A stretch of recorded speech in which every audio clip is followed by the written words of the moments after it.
मेरा आप सबसे सवाल ये है कि क्या दुनिया में सिर्फ उन्हीं चंद शख्सियात ने आकर ये ऐलान किया, ये कहा कि ए लोगों, मैं तुम्हारे रब की तरफ से भेजा हुआ हूं, यानी मैं रसूल हूं, जिनका जिक्र इस कुरान में मिलता है, या फिर इनके अलावा और भी लोग होंगे जिन्होंने ये ऐलान या दावा किया होगा? जी बिल्कुल, और भी होंगे, के नाम है।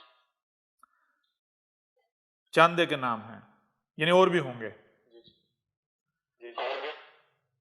दूसरा सवाल यह है कि जिन जिन शख्सियात ने दुनिया में जब जब भी ऐसा ऐलान या ऐसा दावा किया, तो क्या उनको उन्हीं नताइज का सामना करना पड़ा, वही मंजिल मिली जो जिन नताइज का सामना उनको करना पड़ा जिनका कुरान में जिक्र है, और वो मंजिल मिली जिसका कुरान में जिक्र है? मिसाल के तौर पर एक मिसाल रखता हूं मैं आपके सामने। अगर नूह की बात ले ली जाए, तो नूह आया, उसने आकर कहा कि मैं तुम्हारे रब का भेजा हुआ हूं। तो उसके बाद क्या हुआ कि उसको जमीन का वारिस बना दिया गया। उसे जमीन का, यानी उसे इख्तिदार मिला। कुरान में जितने रसूलों का जिक्र है, कुरान में जितने रसूलों का जिक्र है, उनमें कोई एक भी ऐसा नहीं है जिसको इख्तिदार नहीं मिला। जमीन में इख्तिदार, यानी जमीन का मालिक नहीं बनाया गया। बिल्कुल। और उस खित्ते का, जिस खित्ते के लिए उसने आकर ऐलान किया कि मैं इस एरिया के लोगों के लिए भेजा गया हूं। जी बिल्कुल। ठीक है जी, बिल्कुल। सवाल मेरा यह है कि क्या हर उस शख्स को इख्तिदार मिला जिसने भी रसूल होने का दावा किया, या फिर यह सिर्फ चंद कोई मिला, नसीब हुआ? जिनका जिक्र है कुरान में, हर एक चीज की तफसील है ना, जो जी, इवेंट्स हैं, तो जिनको मिला उनका लिख दिया। जिनको मिला उनका लिख दिया। जी जी। और जिनको नहीं मिला, तारीख के औराक में गुम हो गए। जानते हैं ये सवाल क्यों किया है? नहीं, आप ही बता जानते। ये सवाल इसलिए किया है कि देखें, कोई भी उठकर रसूल होने का दावा, रसूल होने का ऐलान कर सकता है। कोई भी उठकर रसूल होने का ऐलान कर सकता है, रसूल होने का दावा, रसूल होने का ऐलान कर सकता है, लेकिन जो मंजिल है इस ऐलान की, इस ऐलान के बाद, क्या वो मिलने की गारंटी हर किसी को मिल सकती है? नहीं, हर किसी को नहीं मिल सकती, जब तक कि रब उसके पीछे नहीं।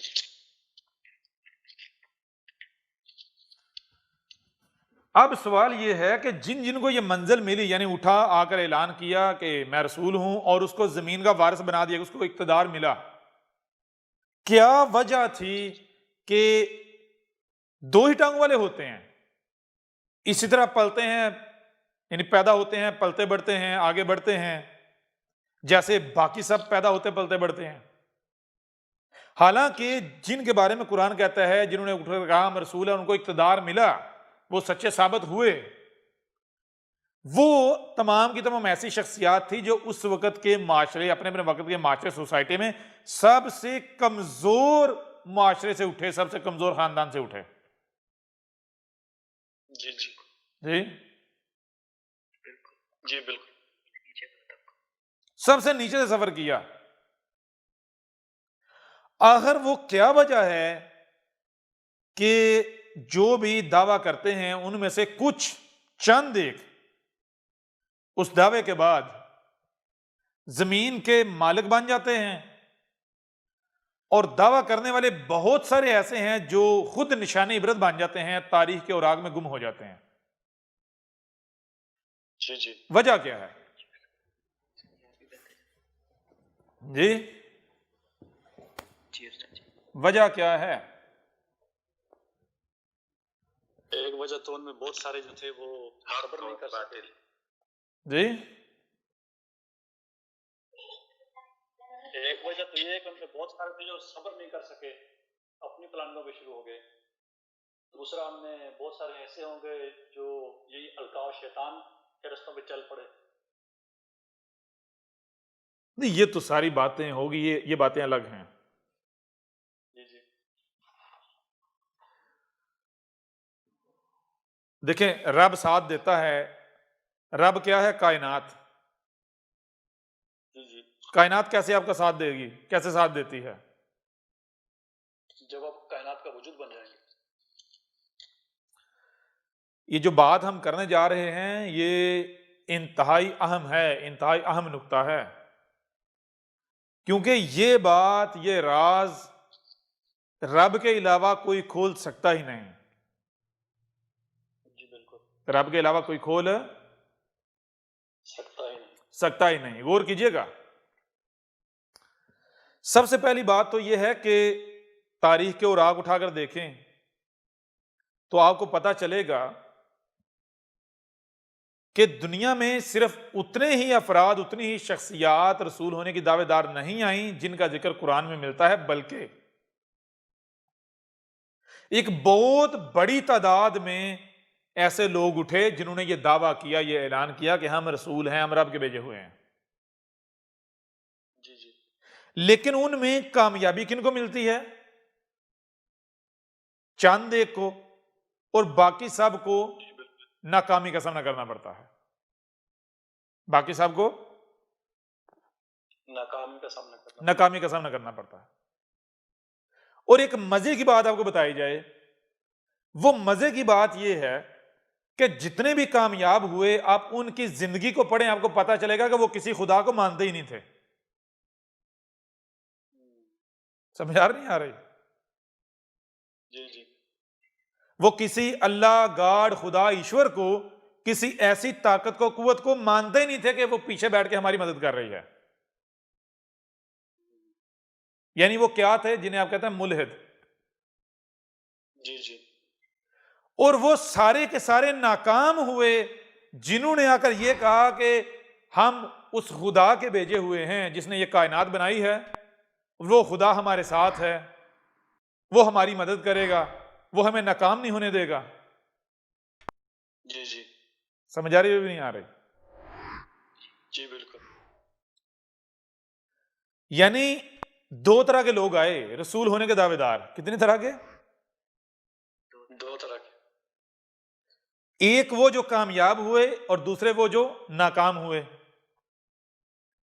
जो कामयाब हुए वो कौन थे? बहुत थोड़े। और जो नाकाम हुए वो अक्सरियत थी।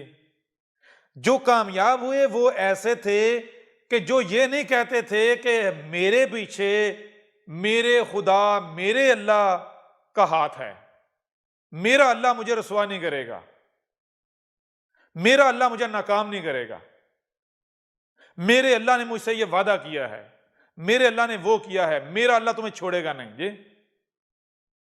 जी बिल्कुल। वो कैसे थे? उनका कहना यह था कि ए लोगो, मैं तुमसे तुम्हारा रब कलाम कर रहा हूं,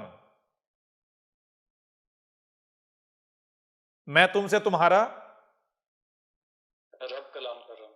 रब कलाम कर रहा हूं। समझ आ रही भी नहीं आ रही? जी बिल्कुल।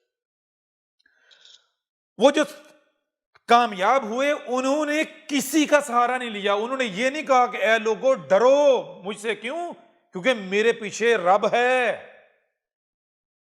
मेरे पीछे अल्लाह मियां है। नहीं हो रहा? जी बिल्कुल जबरदस्त। उन्होंने क्या कहा? तुम मेरा मुकाबला नहीं कर सकते,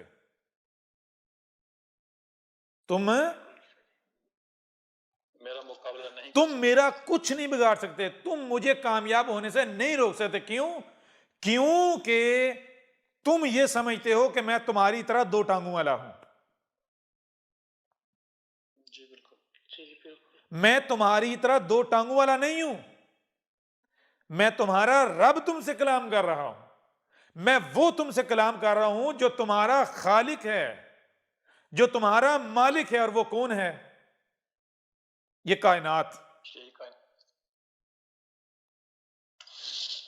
जितने भी कामयाब हुए उन्होंने आकर खुदाओं के ऊपर कुल्हाड़े चलाए। मिसाल के तौर पर इब्राहिम की मिसाल ही, उससे बेहतर मिसाल सामने आती नहीं कोई, इस वजह से इब्राहिम की मिसाल दी जाती है। जी बिल्कुल। वो जो सोसाइटी थी, वो जो माशरा था, उस माशरे ने जो बुत बनाए हुए थे, एक जो सबसे बड़ा है खुदा है, बाकी जो है वो खुदा के मुकर्रबीन हैं, उनकी सिफारिशें होती हैं। उनकी सिफारिश के बगैर कामयाब नहीं हो सकता बंदा। पूरे माशरे में किसी के अंदर यह हिम्मत और जुर्रत नहीं थी कि अकेले में अपने घर के अंदर, कमरे के अंदर अकेले में बैठ के उन बुतों के खिलाफ कुछ सोच भी सके। समझ आ रही नहीं आ रही? क्यों?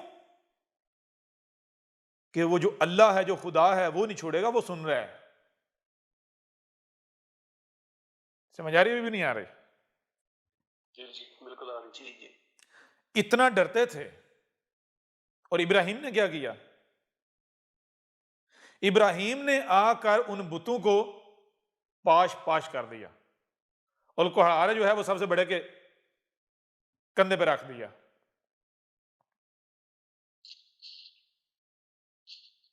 यानी उस वक्त जो खुदा थे ना, जी जी ना सिर्फ उन खुदाओं का मुनकर, बल्कि उन खुदाओं के ऊपर कुल्हाड़े चला दिए। तो इससे बड़ा मुल्हिद हो सकता है? आप खुद बताएं। जी कोई नहीं हो सकता। मुझे ये बताएं कि जब मोहम्मद आया, जब मोहम्मद आए, क्या मोहम्मद ने आकर हिंदुओं के खुदा को माना? नहीं पारसियों के, नहीं माना। ईसाइयों के, यहूदियों के, बाकी मुशरिकों के, जितने भी थे, जितने मज़ाहब थे। जी किसी से भी नहीं माना। अब देखें, गौर करें, मार्केट में हर एक का दावा के हमारे पास असल शय है, हमारे पास असल शय है। अगर आप उस मार्केट में एक नई शय लेकर आकर कहते हो कि असल ये है, तो इसका मतलब कि आप क्या कह रहे हो? कि बाकी जितने भी हैं 2 नंबर माल लेके बैठे हुए हैं, नकली है। नकली हैं। इसके लिए आपको जबान से कहने की जरूरत है कि बाकी सारे नकली हैं? नहीं जी। अगर मोहम्मद ये आपने अपने अमल से। अगर मोहम्मद किसी खुदा को मानने वाला होता, किसी ईश्वर गाड को मानने वाला होता, वो खुदा, वो ईश्वर, वो गाड जो उस वक्त माशरे में पाया जाता था, मजहब में पाया जाता था, अगर मानने वाला होता, तो वो अपना निजाम, अपनी दावत, अपना मंशूर पेश करता, जी अपना मिशन लॉन्च करता। बिल्कुल नहीं, जी, बिल्कुल नहीं। वो किसी भी दुकान से जाकर खरीद लेता। किसी भी दुकान से जाकर खरीद लेता। ऐसे ही है ना? जी जी बात करने का मकसद ये है कि जितने भी ऐसे आए जो कि ना सिर्फ रसूल होने के दावेदार थे, बल्कि वो कामयाब हुए, वो कौन थे? वो सारे के सारे मुल्हिद थे। और वो वाले मुल्हिद नहीं जो आज आपको पता है दुनिया में कोई एक तबका था जो कहते हैं हम मुल्हिद हैं, जी जी हालांकि मुल्हिद नहीं है। वो भी मजहब के मानने वाले हैं, कि नया मजहब, साइंस, जी जी अपनी ख्वाहिशात के पुजारी हैं। उनको तो पता नहीं मुल्हिद कैसे किसे हैं। बिल्कुल जी। बिल्कुल। और रसूल होने के तमाम वो नाकाम हुए, रसूल होने के दावेदार वो तमाम के तमाम नाकाम हुए जिनका यह दावा था कि ए लोगो, मेरी तरफ वही आ रही है, मुझे अल्लाह मियां ने, ईश्वर ने, गाड ने, खुदा ने इल्हाम किया है, मुझे मान लो, ये रब का निशान है, ये मौजज़ा है। समझ आ रही है? भी नहीं आ रही? जी बिल्कुल। जी, बिल्कुल। अब सवाल यह पैदा होता है कि वो कौन सी वजह है, वो कौन सी वजह है कि एक बंदा सामने आए और बज़ाहिर वो दो टांगों वाला है, वो आकर ये कहे कि ए लोगों, मैं तुम्हारा रब तुमसे कलाम कर रहा हूं। ना सिर्फ ये कहे बल्कि ये कहे कि तुम मुझे मेरे मकसद और मिशन को पूरा करने से नहीं रोक सकते, दुनिया की कोई ताकत मेरा मुकाबला नहीं कर सकती, और अगर मैं नाकाम होता हूं तो जो मैं कज़ाब। समझ आ रही है नहीं आ रही? जी सर, ये चैलेंज भी करता है। वो वजह क्या है? ये मैंने सवाल किया था, वो वजह क्या है? क्या ऐसा होता है कि कोई खुदा बैठा हुआ है जो बाहर, जिसको लोग मान रहे हैं, वो आता है उसके सामने और कहता है कि देख मैं ये हूं, मैं रब हूं, खुदा हूं, लिहाजा जैसे मैं कहता हूं वैसे कर, और मैं तेरे साथ ये वादा करता हूं पूरा करूंगा? ऐसा होता है? नहीं। जी नहीं। सवाल ही पता नहीं होता।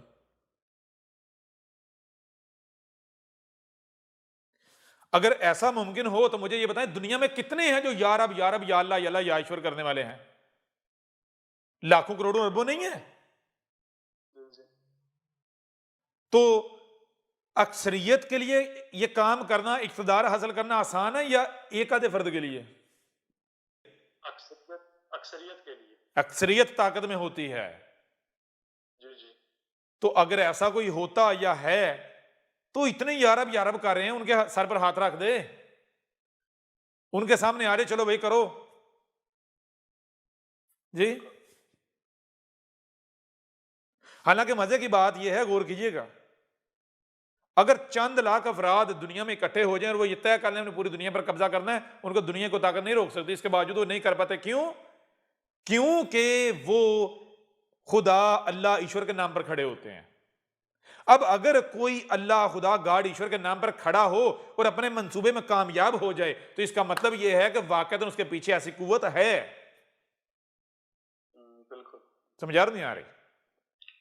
जी जी। ऐसी कुव्वत है। वो कामयाब क्यों नहीं होते? क्योंकि ऐसी कुव्वत है ही नहीं। बिल्कुल। समझ आ नहीं आ रही? आज तक अब दुनिया में कोई एक भी ऐसा ग्रोह नहीं बता सकते कि जो मजहबी हो, खुदा, गॉड, ईश्वर का नाम लेने वाला हो और उसे इख्तिदार मिल गया हो। आप एक भी साबित नहीं कर सकते। बिल्कुल। क्यों? जी नहीं। क्योंकि ऐसी कोई ताकत, पावर है ही नहीं। जिनको भी इख्तिदार मिला है उन्होंने खुद जद्दोजहद की, खुद कोशिश की तो उनको मिला, अपनी ताकत, अपने इल्म का इस्तेमाल करके। जो इल्म उनके पास था उस इल्म की बुनियाद पर चलाकियां करके, दुश्मनों को धोखा देके, जो कुछ भी करके चालें चल के। बिल्कुल। ठीक है जी, साथ ताकत का इस्तेमाल करके। जी जी। तो अगर ऐसा कोई होता तो उसके लिए तो अक्सरियत जो है, उसको तो अक्सरियत बेहतर थी उसके लिए, उसका काम अक्सरियत बड़ी आसानी से कर सकती थी या कर सकती है। अक्सरियत ऑलरेडी या अल्लाह या अल्लाह या रब कर रही होती और कर रही है, तो क्यों नहीं अक्सरियत कामयाब होती? क्योंकि ऐसे किसी रब, खुदा, ईश्वर, गॉड का वजूद है ही नहीं। वजूद किसका है? जरा गौर कीजिएगा, इस कायनात का, इस कायनात के अलावा और कुछ है ही नहीं। आपको सुनने देखने की जो सुनाई और दिखाई देता है उसे समझने की सलाहियतें दी गई हैं। जब आप इन सलाहियतों का इस्तेमाल करोगे आपके ऊपर यह बात रोज़े रोशन की तरह अयां हो जाएगी। खालक, खलक, मखलूक ये आपके मुशाहिदात हैं। दाएं बाएं, आगे पीछे, ऊपर नीचे, ये सब आपके मुशाहिदात हैं। हकीकत में इनकी एग्जिस्टेंस नहीं है। एग्जिस्टेंस किसकी है? एक ही वजूद है, ये कायनात, और कुछ है ही नहीं। लंबा चौड़ा, मोटा पतला, गोल, ये सब आपके मुशाहिदात हैं, हकीकत में इनका वजूद नहीं है। मिसाल के तौर पर एक वक्त था, इंसान देखता था कि ये जमीन जो है या इधर पीछे देखता था, वहां से शुरू हो रही और वो वहां जाके खत्म हो रही है। इसको लगता था कि हर शय जो है उसकी एक शुरू है, एक उसका आखिर है, एक इब्तिदा, एक आखिर, यानी किनारा है। इंसान का यह मुशाहिदा था, वो इसे हकीकत समझता था। लेकिन जैसे तो वक्त आगे बढ़ा और क्या पता चला, जमीन पर जब सफर किया तो जहां से सफर किया था एन उसी मुकाम पर आ खड़ा हुआ। पता चला किनारा तो होता ही कोई नहीं, किनारा तो है ही कोई नहीं। गो के वही है, किनारा साबित हुआ? नहीं। किनारा कहां गया जी? वो तब तक ही था जब तक मुशाहिदा नहीं था पूरा। किनारे का अपना कोई वजूद नहीं, किनारा इंसान का मुशाहिदा है। समझ आ रही है? अभी भी नहीं आ रही? बिल्कुल। जी जी बिल्कुल। हर चीज सर्कल में है। हर चीज सर्कल में है। आप इस कायनात में, आप जहां खड़े हो ना, आप किसी भी डायरेक्शन में रुख कर लो, किसी भी तरफ रुख कर लो, किसी भी तरफ, सबसे पहली बात अनलिमिटेड डायरेक्शन बनेगी, अनलिमिटेड डायरेक्शंस बनेगी। कितनी? अनलिमिटेड। अनलिमिटेड। आप डायरेक्शन जो है उनकी लिमिट तय नहीं कर सकते। आप दुनिया का बड़े से बड़ा कंप्यूटर ले आओ, दुनिया का बड़े से बड़ा कंप्यूटर, तो आप क्या करो, आप एक गेंद उसके सामने रखो तो उसे कहे इस गेंद की डायरेक्शन निकाल के दिखा कितनी है, कैलकुलेट करके दिखा दे, वो नहीं करके दिखा सकेगा। एक जो टेनिस बॉल होती है ना, टेनिस बॉल, वो टेनिस बॉल कंप्यूटर के सामने रख दो, जदीद से जदीद कंप्यूटर बना लो, ठीक है ना, और आप उस कंप्यूटर की मदद से वो जो टेनिस बॉल है, एक गेंद है, उसकी डायरेक्शंस कैलकुलेट करके दिखा दो, आप नहीं कर पाओगे। जी बिल्कुल। समझ आ रही है? नहीं आ रही? लाम उतना ही, अनलिमिटेड, कोई लिमिट नहीं। बिल्कुल ऐसे ही आप कायनात में सबसे पहले डायरेक्शन जो है वो अनलिमिटेड है, कोई लिमिट ही नहीं है। नंबर 2, आप जिस डायरेक्शन में रुख करके सफर करोगे बिल्लाहर आप उसी अपने आप को उसी नुक्ते पर पाओगे जहां से अपना सफर शुरू किया था। वाज़े हो रहा नहीं हो रहा? जी बिल्कुल। यानी एक ही वजूद है। क्या है? एक ही वजूद, और कुछ है ही नहीं, और कुछ है ही नहीं। है ही नहीं। अब गौर कीजिएगा, अब थोड़ा सा आगे बढ़ें। आज मौजूदा दौर में, पहले हो सकता है ये बात की जाती, लोग ना मानते, लेकिन आज दुनिया का कोई शख्स इस बात से इनकार नहीं कर सकता। वो क्या है? आप गूगल में जाए, जाके सर्च करें बटरफ्लाई इफेक्ट। जी जी। जो फिजिस्ट हैं, मैथमेटिशियन हैं, वो यानी आसमान जमीन में तहकीकात करते करते करते करते इस नतीजे पर पहुंचे हैं। उन्होंने, वो कहते हैं ये जो कायनात है ना, ये जो कायनात है, ये इतनी पेचीदा है, इतनी पेचीदा है, इतनी पेचीदा है कि कोई तसव्वुर भी नहीं कर सकता। ये इतनी पेचीदा है कि एक तितली जो है, एक तितली, जी जी। वो अगर पर हिलाती है, ऐसे करती है, तितली पर हिलाती है, ऊपर या नीचे करती है, सिर्फ एक बार पर को ऐसे करती है, इतनी सी हरकत से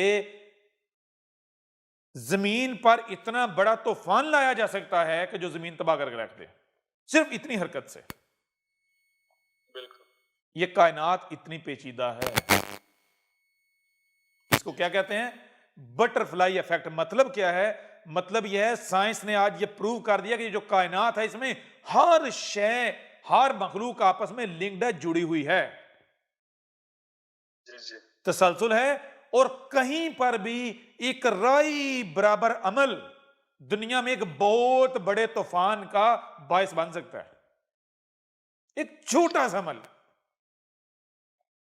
और एक बहुत बड़ा अमल, जिसका बहुत बड़ा समझते हैं, हो सकता है कि उसकी आसमानों में जो मिजान है, जो तवाज़न है, इसमें कोई वैल्यू ना हो। समझ आ रही भी नहीं आ रही? जी जी बिल्कुल। अब आपको बताते हैं कि वो जितने कामयाब हुए क्यों हुए। दुनिया में देखें, गौर करें, जो भी लोग इख्तिदार हासिल करने की कोशिश करते हैं, तो इख्तिदार उनको कैसे मिलता है? किसी को भी प्यार से मिला? जी नहीं। इख्तिदार दुनिया में जब जब जिसको मिला है, हथियार से मिला है। किससे मिला? हथियार से। हथियार से मिला। ऐसे है या नहीं? जी बिल्कुल। और जो शख्सियात कामयाब हुई, यानी जिन्हें रसूलों ने का दावा किया, और वो कामयाब हुई अपने मकसद में दुनिया की कोई ताकत उनका मुकाबला नहीं कर पाई। उनके पास जानते हैं कौन सा हथियार था? Butterfly effect. जी, उनके पास था उनके पास जो हथियार था वो था बटरफ्लाई इफेक्ट। यानी कायनात में, कायनात के बारे में वो इल्म की उस स्टेज पर पहुंच जाते हैं, उस स्टेज पर पहुंच जाते हैं कि वो अपने घर में, अपने घर के कमरे में अपने घर वालों या दोस्तों के दरमियान बैठे हुए एक ऐसी हरकत से पूरी दुनिया पलट सकते हैं कि जो हरकत किसी को महसूस भी नहीं होगी। जी जी, समझ आ रही है नहीं आ रही? बिल्कुल जो हरकत किसी को महसूस भी नहीं होगी। अब यहां से आपको एक और चीज समझ आएगी, वो क्या? औलिया अल्लाह के बारे में। जो औलिया को मानने वाले हैं उनके पास किताबें पढ़ी हुई हैं औलिया की, वो किताबें पढ़े, आपको पता चलेगा लिखा हुआ है कि जो अल्लाह के औलिया, वाकयातन जो औलिया हुए हैं, अब नहीं, अब तो वो दौर ही गुजर गया, वक्त ही गुजर गया। जो अल्लाह के औलिया हुए हैं वो इतने पहुंचे रब के इतने मुकर्रबीन थे, इतने करीब थे कि वो अपनी नजर से दुनिया को पलटने की सलाहियत रखते थे। समझ आ रही है नहीं आ रही? बिल्कुल नहीं, बिल्कुल अब वो लोग जो खुद को पढ़े लिखे कहलवाते हैं लेकिन दुनिया के सबसे बड़े जाहिल हैं, वो कहते हैं ये कहानियां हैं। बिल्कुल वो क्या कहते हैं? जी, ये कहानियां हैं। कहानियां हैं। ऐसा हो ही नहीं सकता कि एक बंदा जो है वो कहीं एक जगह पर बैठ के दुनिया में कोई तब्दीली ला सके, या कोई किसी डूबते को बचा सके, या कहीं कुछ कर सके। जी बिल्कुल, जी जी बिल्कुल। अब थोड़ा आगे बढ़ें, गौर कीजिएगा, ये जो बटरफ्लाई इफेक्ट, जो ये जो इल्म है ना, ये किसको मिलता है, ये किसके पास होता है? अब आपने जिन जिन के जो जवाब दे सकते हैं उन्होंने आगे से जवाब देने की तरफ शोर है, उन्होंने जवाब नहीं देना। पका हुआ एक पका हुआ आम जो है, पीले रंग का पका हुआ बेहतरीन आम, वो आप खाते हैं। इमेजिन करें आपने अभी आम खाया है। जी जी, मुझे जवाब दें इसका जायका क्या है? मीठा। याद रखिएगा, जायका क्या है? मीठा। चलें, अब आपने आम के बाद आपने एक पका हुआ सेब खाया है, उसका भी मीठा। क्या जायका है उसका? मीठा मीठा। चलें, अब सेब खाने के बाद आपने क्या किया है? आपने एक पका हुआ केला खाया है, क्या जायका है उसका? वो भी मीठा। वो भी मीठा। मीठा। अब आपने ऐसा किया है कि एक पका हुआ माल्टा खाया है, उसका जायका क्या है? वो भी मीठा। मीठा।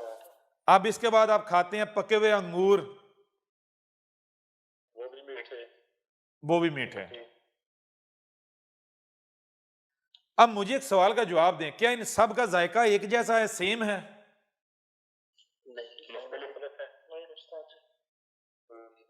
चलें, अब मुझे बताएं कि सेब और आम के जायके में फर्क क्या है?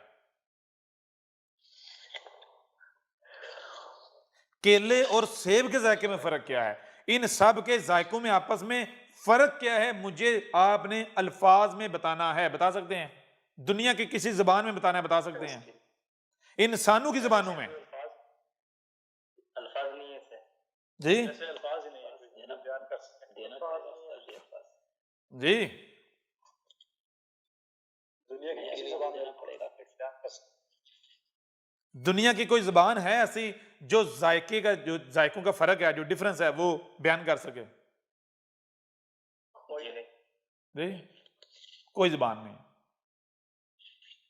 कैसे पता चलेगा फर्क क्या है इनके जायकों में? खाकर। यानी सेब खुद बताएगा कि मेरा जायका क्या है, मेरे और आम के जायके में फर्क क्या है, आम खुद बताएगा। जब तक कि आप आम खा नहीं लेते, आप सेब खा नहीं लेते, ऐसा ही है। जी जी, बेशक। अब एक सवाल मेरा और है, आपने जो सेब खाया बिलफर्ज, उसका रंग क्या है, बता सकते हैं या नहीं? जी बता सकते, अल्फाज हैं या नहीं? जी जी जी रंग क्या है बता सकते हैं? किस दरख्त से आया ये भी बता सकते हैं? सेब का साइज क्या है, आम का साइज क्या है ये भी बता सकते हैं। ऐसा ही है ना? जी जी वजन कितना है, लंबाई कितनी है, चौड़ाई कितनी है, सारा बता सकते हैं ना? जी बिल्कुल लेकिन जायका नहीं बता सकते। बता सकते हैं? नहीं बता नहीं सकता। बता अब गौर कीजिएगा, आपके सामने क्या आएगा, आपको बताए एक कानून है। वो कानून क्या है? हर शय से उसका जोड़ा, हर शय से उसका जोड़ा जोड़ा, जोड़ा हर शय से उसका जोड़ा जोड़ा। जोड़ा अब आप देखते हैं कि जाहिर भी है और बातिन भी है, यानी सेब, आम, केला, माल्टा, ये चीजें सामने रखे तो इनका क्या, एक है जाहिर और एक है बातिन। बातें एक है जाहिर और एक है बातन बातिन। जाहिर तो सबको सामने, सबके सामने है, इन आंखों से देखा जा सकता है, इन कानों से सुना जा सकता है, इस दिमाग से समझा जा सकता है, ऐसा ही है। जी जी और जो बातिन है, जो बातिन है वो आगे दो हिस्सों में तकसीम है। वो दो हिस्सों में तकसीम आगे दो हिस्सों में तकसीम है।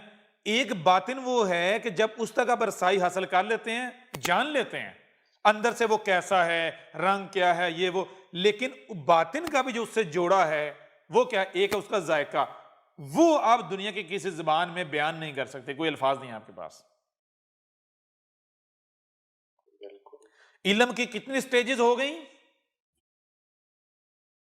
दो तीन। तीन इल्म की कितनी स्टेजेस हो गई? तीन इल्म के तीन मदारज आपके सामने आएंगे, तीन दर्जे। जी जी कितने? तीन दर्जे पहला दर्जा जाहिर, जो आपको अपनी इन कानों से सुनाई दे रहा है, आंखों से दिखाई दे रहा है। दूसरा दर्जा बातिन। कौन सा बातिन? वो बातिन जिसको आप सुन, देख सकते हैं और समझ भी सकते हैं। तीसरा दर्जा वो बातिन है जिसको आप ना सुन सकते हैं इन कानों से, ना इन आंखों से देख सकते हैं, और ना ही आप किसी को बता सकते हैं, ना कोई आपको बता सकता है। जबरदस्त बिल्कुल। कब तक? जब तक कि आप खुद वहां पहुंच नहीं जाते, आप मुशाहिदा नहीं कर लेते। और वो मुशाहिदा कैसे होगा? वो इन आंखों और कानों से नहीं होगा। जैसे जायका आप इन कानों आंखों से देख सकते हैं, नहीं समझ आ रही है नहीं आ रही? जी जबरदस्त दिल की आंखों से। अब ये जो इल्म की तीसरी स्टेज है ना, जैसे आपको बताया कि ये जायका, इस तरह कायनात के बारे में एक इल्म वो है जो इल्म जब तक आप वो बनोगे नहीं ना, वो आप हासिल नहीं कर सकते। और जो स्टेज पर पहुंच जाता है, जो स्टेज पर पहुंच जाता है, वो भी किसी को नहीं बता सकता जो उससे नीचे है। कब तक? कब तक? जब तक कि जो चाहता है ना मुझे बताया जाए। एक ही तरीका है भाई, आम का जायका क्या है, आम और सेब के जायके में फर्क क्या है? एक ही तरीका है कि आप वो खाओ। समझा रही भी नहीं आ रही? जी जी जबरदस्त। कायनात के बारे में गौर की, अब जरा गौर कीजिए। कायनात जो है ना, कायनात ये क्या है? इसमें ये एक ही वजूद है, ये अटल हकीकत है, दुनिया को ताकत इसको गलत साबित नहीं कर सकती। एक ही वजूद है या नहीं? बिल्कुल है ना? जी एक वजूद का मतलब क्या होता है? हर शय दूसरे के साथ लिंक्ड है, जुड़ी हुई है, कनेक्टेड है। जैसे गौर कीजिएगा, जैसे क्या है कि आप जो मोबाइल फोन्स हैं, ये जो नेटवर्क जो देखे, पूरे नेटवर्किंग जो है, इसका मतलब क्या है? एक स्ट्रक्चर है, एक ढांचा है, तो जिसके पास पीछे स्विच होगा, जिसके पास कंट्रोल होगा, वो किसी का भी मोबाइल, किसी के यानी कि मोबाइल या सिग्नल आउट कर सकता है, कोई भी मैसेज भेज सकता है, जी ब्लॉक कर सकता है, कॉल सुन सकता है। समझ आ रही है भी नहीं आ रही? जी जी तो कायनात क्या है? एक ही वजूद, तमाम मखलूकात आपस में लिंक्ड हैं, कनेक्टेड हैं। जैसे आप बटन दीवार में होता है, बटन दीवार पर दबाते हैं और लाइट कहां अपीयर होती है? जो लैंप लटका हुआ होता है, पूरे कमरे कमरा रोशन हो जाता है। ऐसे ही अगर आप इल्म की ये जो तीसरी स्टेज है ना, तीसरा जो दर्जा है, यहां पहुंच आते हैं, आवाज आ रही नहीं आ रही? यहां पहुंच आते हैं तो फिर ये पूरी की पूरी कायनात पता है क्या हो जाती है? जानते हैं? कंट्रोल आ जाता है। ये पूरी की पूरी कायनात आपके कंट्रोल में आ जाती है। जबरदस्त जबरदस्त। आपके पास वो इल्म है जो कोई तस्वर भी नहीं कर सकता और कोई चाहकर आपसे छीन भी नहीं सकता, जो जी चाहे कर ले। जबरदस्त। कोई छीन सकता, ले सकता है? नहीं नहीं ले सकते। आप जिसको चाहो अपनी उंगली पर नहीं जा सकते हो। बेशक समझ आ रही है भी नहीं आ रही? जी बिल्कुल बेहतरीन जी। जबरदस्त। अब जब आपके पास ये इल्म है, आप इस अब आपको समझ आएगी कि वो जितने भी थे वो क्यों मुल्हिद थे और क्यों कामयाब हुए। क्योंकि कायनात के बारे में ये जो इल्म है ना, ये कायनात की अपनी प्रॉपर्टी है, ये रब की प्रॉपर्टी है, ये अपने अलावा किसी को नहीं देता, जबरदस्त इजाजत नहीं देने की, खुद भी नहीं दे सकता। समझ आ रही है भी नहीं आ रही? इजाजत बयान नहीं कर सकता। आप बताएं ना, कोई तरीका बता दें, उस तरीके से आपको बता देते हैं अगर कोई तरीका है। जी एहसास नहीं बताया जा सकता उस्ताद जी। क्या कहा? क्या कर भी नहीं बताया जा सकता। एहसास बच्चा अगर भी नहीं बताया जा सकता। मुमकिन ही नहीं है भाई। अगर कोई ये सवाल करता जी है तरीका, तो हम कहते हैं तू ऐसा करना, तो दुनिया की किसी जबान में सेब और माल्टे का जायका क्या है वो बयान कर दे, हम तुझे इसका जवाब दे देंगे। जी जबरदस्त। ढूंढता रह जाएगा उस्ताद जी, मौत आ जाएगी उसे। समझ आ रही नहीं आ रही? अब आपको यह समझ आएगी जो पीरों के बारे में जो बातें बनी हुई हैं, जो बनी हुई नहीं है, हक बिगड़ा हुआ है। बिल्कुल एक चीज एक और पल्ले बांध लें, वो क्या है? वो ये है कि अगर दुनिया में कोई बात अपना वजूद रखती है, तो जो मुंह की हवा है ना, वो वजूद नहीं बरकरार रख पाती, वो खत्म हो जाती है, तहलील हो जाती है। यानी ऐसी बात जो अपना वजूद नहीं रखती, एग्जिस्टेंस नहीं रखती, वो हवा में तहलील हो जाती है। कोई भी बात जो ग्राउंड रियलिटी नहीं है, यानी वजूद, देखें गौर करें, या तो हक का वजूद है, या फिर हक अगर बिगड़ जाए तो वो अपना वजूद रख सकता है। कब तक? जब तक दोबारा हक नहीं आ जाता। ठीक है? जी बिल्कुल जी। दुनिया में जो भी बातें पाई जाती हैं पुराने जमानों से रिलेटेड, जान लो ये नहीं है कि वो कहानियां गढ़ी हुई हैं, वो हक बिगड़ा हुआ है, बातिल है। बातिल किसे कहते हैं? हक का बिगाड़। जी समझ आ रही है नहीं आ रही? जी अगर औलिया के नाम से किस्से मशहूर हैं, कहानियां मशहूर हैं, तो ऐसा नहीं है कि वो लोगों ने गाड़ ली हुई हैं, और वो हक है लेकिन बिगड़ गया हुआ है। अगर वो गड़ी हुई बातें होती तो वो हवा में तहलील हो जाती, वो अपना वजूद बरकरार ना रख पाती। जी बिल्कुल। समझ आ रही है नहीं आ रही? जी बातिल भी तब तक अपना वजूद बरकरार रख सकता है जब तक कि वो हक का सहारा लेता है। यानी अगर किसी शय का वजूद है तो इसका मतलब यह है कि हक के सहारे खड़ी हुई है। समझ आ रही है भी नहीं आ रही? अगर ये बातिल होती नहीं, गढ़ी हुई होती, 100% कहानी होती, तो ये आज आप तक ना पहुंचती। जी उस्ताद जी। मिसाल के तौर पर आज आप एक देखिए, गौर करें, एक ऐसी बात गढ़ो, ऐसी कहानी गढ़ो जो आज कोई भी नहीं मान सकता। वो अपना वजूद, अपने आप को ग्राउंड, यानी अपने आप को ग्राउंड पर उतार सकेगी, वजूद अपना कायम रख सकेगी? नहीं रख सकते। लेकिन अगर आज आप एक ऐसी बात करते हो, मिसाल को जैसे आज लिखा जा रहा है, क्या जो दुनिया में हो रहा है, आप लिखते हो, गौर कीजिएगा, आप लिखते हो कि मैं अपनी आंखों से देख रहा हूं कि 600 अफराद हवा में इकट्ठे उड़ रहे हैं कुर्सियों पे बैठ के, इतनी तेज रफ्तार से सफर कर रहे हैं। मैं देख रहा हूं कि दुनिया में लोग आपस में बातें कर रहे हैं, आपस में दूर हैं, हजारों किलोमीटर की, माइल्स की दूरी पर बैठ के आपस में ऐसे बातें कर रहे हैं जैसे आमने सामने बैठे हुए हैं। आज आप लिखोगे तो कोई भी आपको कहेगा पागल हो आप? जी नहीं। नहीं। क्यों? क्योंकि ये चीज अपना वजूद रखती है। अब ये देखें, ये जो आपने लिखा, जो कहा, ये आगे चलेगा। आपने अगर लिख दिया, कोई भी इसे मिटाएगा नहीं। क्यों? क्योंकि हर को पता है ये ग्राउंड रियलिटी है। अब अगर ये तहजीब, ये जो कुछ हो रहा है, अगर ये मिट जाए, इसका तस्वर भी नापैद हो जाए और आपकी जो इबारत है, जो बातें हैं, वो मौजूद हों, तो वो लोग क्या करेंगे? वो अपनी अकल के मुताबिक आपकी बातों को समझने की कोशिश करेंगे।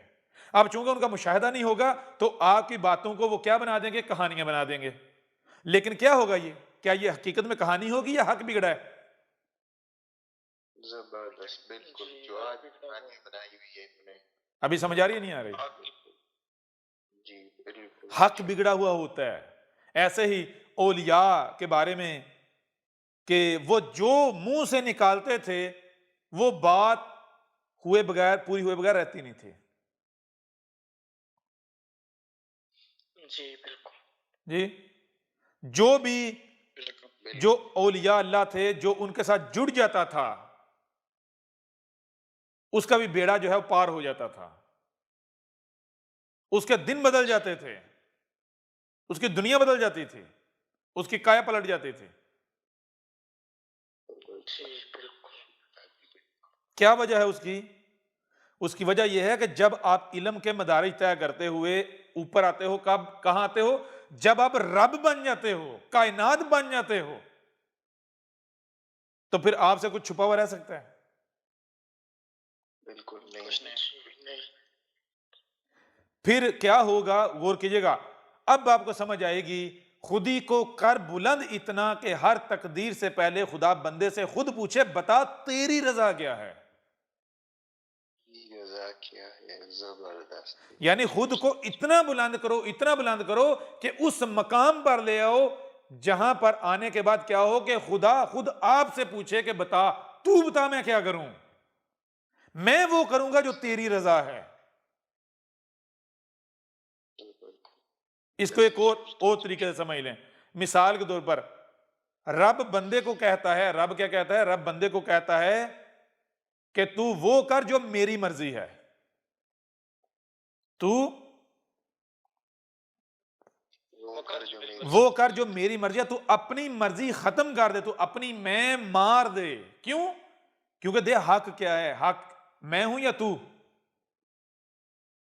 मैं। रब है ना।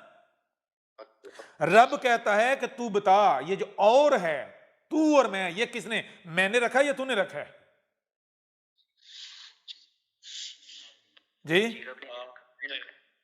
रब तो नहीं रखा। रब तो ये इंसान ने कहा है, मैं और रब, मैं अलग हूं, मैं क्यों? ये मैं 5-6 फीट का। जी बिल्कुल उस्ताद जी। तो रब क्या कहता है? रब कहता है कि तू क्या कर, तू अपनी मर्जी मेरी मर्जी में जम कर दे, यानी तू वो कर जो मेरी मर्जी है, जो मेरी चाहत है। यानी एक तेरी चाहत है और एक मेरी चाहत है। एक तेरी चाहत है तेरी चाहत और एक मेरी चाहत है। अगर तू वो करता है जो मेरी चाहत है, अगर तू वो करता है जो मेरी चाहत है, तो फिर मैं वो करूंगा जो तेरी चाहत है। जबरदस्त। समझ आ रही है भी नहीं आ रही? रब कहता है बंदे को कि ए बंदे, एक तेरी चाहत है और एक मेरी चाहत है। अगर तू वो करे जो मेरी चाहत है तो फिर मैं वो करूंगा जो तेरी चाहत है। मतलब क्या है? तो मैं बन जाएगा, मैं तो मैं बन जाएगा। मान दे, हम बन जा। हाँ, अपनी मैं मार दे, अपनी मर्जी खत्म कर दे, अपने यानी जो मैं है ये खत्म कर दे। एक वजूद जो वजूद है, जो हक है, हक का ऐलान कर अपने अमल से। जिस दिन तूने हक को तस्लीम कर लिया, मुझे तस्लीम कर लिया, यानी तूने साबित कर दिया कि तेरा कोई वजूद नहीं, वजूद है तो रब का है। यानी जिस दिन तेरा सुनना, चलना, उठना, बैठना, खाना, पीना, सब का सब रब का हो गया, तो उस दिन क्या होगा? उस दिन वही उसके बाद वही होगा जो तू चाहेगा। समझ आ रही नहीं आ रही? बेशक जी। आपने पहले ये अपने अमल से साबित करना है कि आपका कोई वजूद नहीं, वजूद रब का है। मैं क्या हूं? मैं रब हूं, एक ही वजूद है। आपने अपने अमल से साबित करना। कैसे जी? खाना है तो किसके लिए? रब के लिए। पीना है तो किसके लिए? रब के लिए। सांस भी लेनी है तो किसके लिए? रब। रब क्या है? कायनात। तो जब आप अपने अमल से खुद को कायनात, इसका वजूद साबित करोगे तो फिर बदले में आपको बदला क्या मिलेगा? यही कुरान में कहा गया है। हर रसूल अगर क्या कहता है? रसूल अगर कहता है कि ए गधे के बच्चों, मुझे तुमसे कोई अजर नहीं चाहिए। क्यों?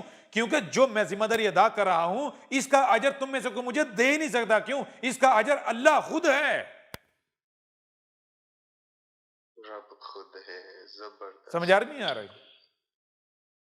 जी उस्ताद जी, बिल्कुल। तो जब आप अपनी मैं मारते हो, अपने आप को रब की मैं में जम करते हो, अपने आप को रब में जम करते हो और खत्म कर देते हो, तो पीछे कौन रह गया?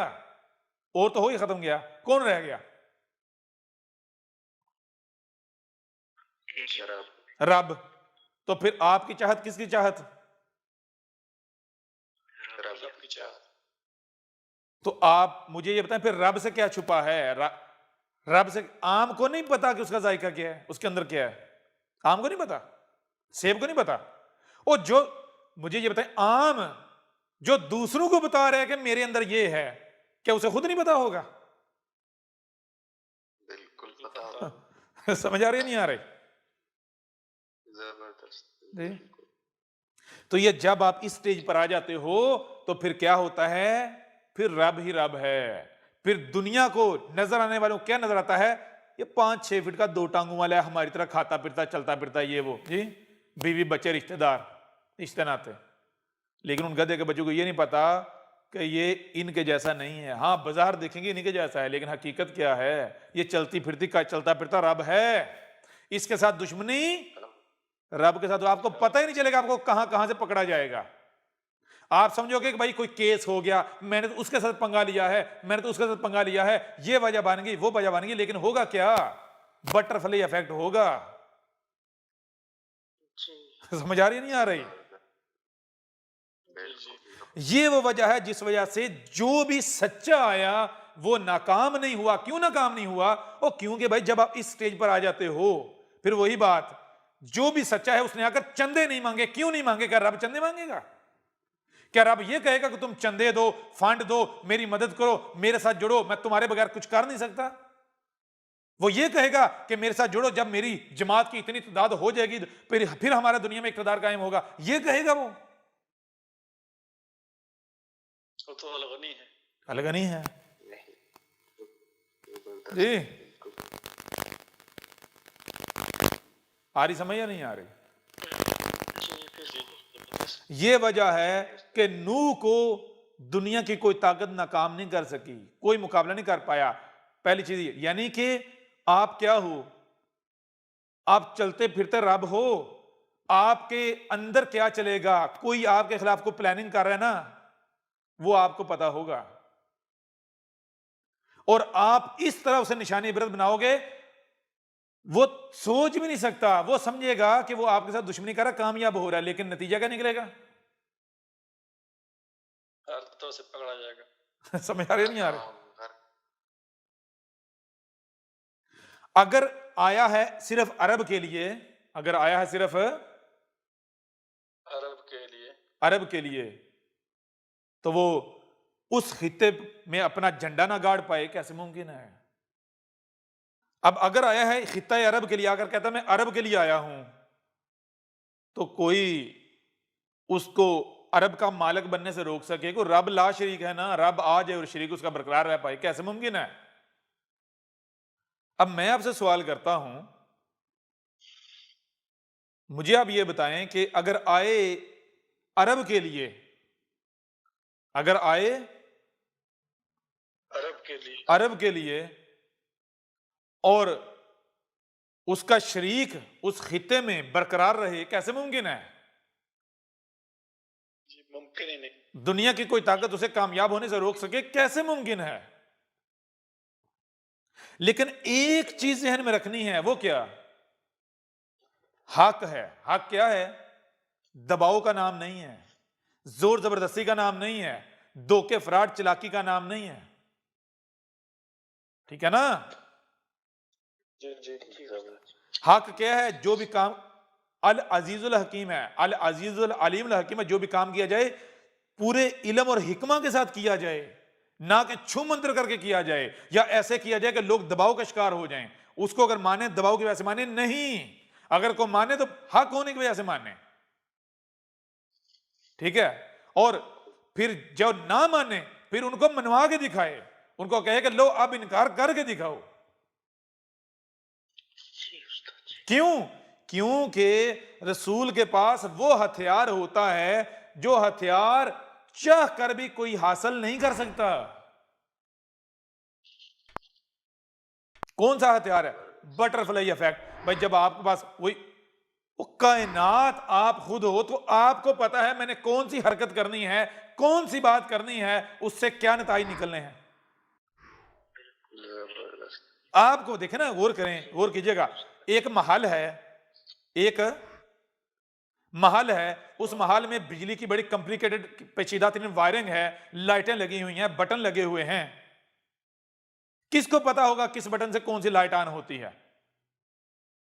माल के मालिक को। ऐसे ही है ना?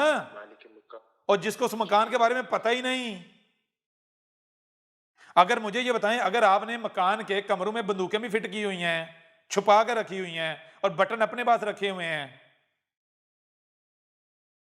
और बंदूकें वो असला ऐसा है कि वो कोड यानी उनके कोड्स हैं समझ आ नहीं आ रही, या वो आपके जिस्म की हरकत हैं, आपने पूरे देखें, आपने पूरी इमारत के अंदर सेंसर्स लगाए हुए हैं, ऐसा निजाम आपने बनाया हुआ है कि वो आप पूरी इमारत को कैसे, पूरी इमारत की एनवायरनमेंट को कैसे कंट्रोल करते हैं? अपने जिस्म की हरकत से। आप इमारत के अंदर जहां कहीं भी हो, वो सेंसर्स आपको पहचानते हैं और आपकी जिस्म की हरकत क्या हैं उनके लिए अहकामात हैं। तो आप कोई भी हरकत करते हो तो नतीजा क्या निकलेगा, उसके मुताबिक अमल होगा या नहीं होगा इमारत के अंदर? अगर दुश्मन गुस्साएं, यहां तक दुश्मन आपके सामने खड़े हुए हों, आप दो टांगों वाले एक हैं, आपके दुश्मन बहुत ज्यादा है, तरह तरह के असले से लेस हैं, आप उन्होंने घेर लिया है जी, और आपने ऐसा निजाम बनाया हुआ है कि आप उनका माइंड कंट्रोल कर सकते हो, दिमाग कंट्रोल कर सकते हो। कैसे? ऐसा सिस्टम आपने बनाया हुआ है, आप एक हरकत करोगे, सिस्टम एक्टिव होगा, वो सारे के सारे कंट्रोल हो जाएंगे। कंट्रोल उन्हीं के बंदूकों से आप उन्हें मार दोगे, उन्हीं के से उन्हें मार दोगे।